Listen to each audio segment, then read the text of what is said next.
It's very important, first of all, to have a vision, a compelling vision, and to be able to communicate that. You have to know where you want to go, otherwise you're never going to get there. So having a vision is number one. Number two would be setting goals that are going to get you to that vision. And the most important, work backwards from the vision from your current situation to make sure you get there. So setting goals, putting those in place, very important. And the third thing is to do a reality check. Is it doable? Is it real? Do you have enough time, talent, and treasure? Meaning, what's the timeline? What's the talent? Do you have people that you can do that can do the project on time? Do you have enough resources to help you get there? So those are the three steps, the three most important things in business fundamentals. SMART goals, that's an acronym that helps when you're setting your goals, make sure that they're doable, that you can really attain them. So the S stands for something specific and strategic. The M is got to be measurable, and how are you going to know that you really hit the goal?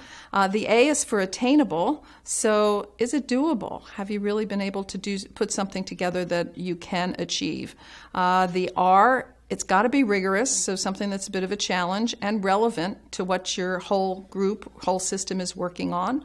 T is for time-bound. Given the time that you have, can you do this goal in that specific time frame? So that's SMART goals. I've found it very helpful in teaching strategic planning when people are doing their goal setting.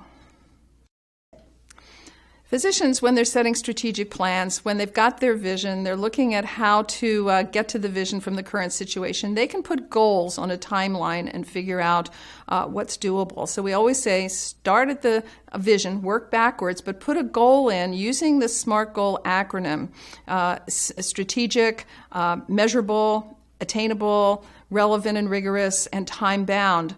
Under each goal, usually you put 3 to 5 goals in, but under each goal you can do objectives, which are lesser steps to hit each goal. And those you could use the SMART goal acronym to achieve them. So I've found it very useful to use the SMART acronym anytime there's any kind of goal setting going on. It is very important for physicians to do a reality check whenever they're doing their goal setting. And I always suggest they look at time, talent, and treasure for each goal. And to actually get a sounding board, talk to a manager, talk to a finance person, talk to somebody else to get their feedback. When I do strategic planning for organizations, I always have the management team in the room so they can tell the physician board members what's doable. Is there enough time to do it? Is there enough staffing? Are there enough resources? Do you have enough money to make it all happen? So really, really important to get some other input as a reality check using time, talent, and treasure to check.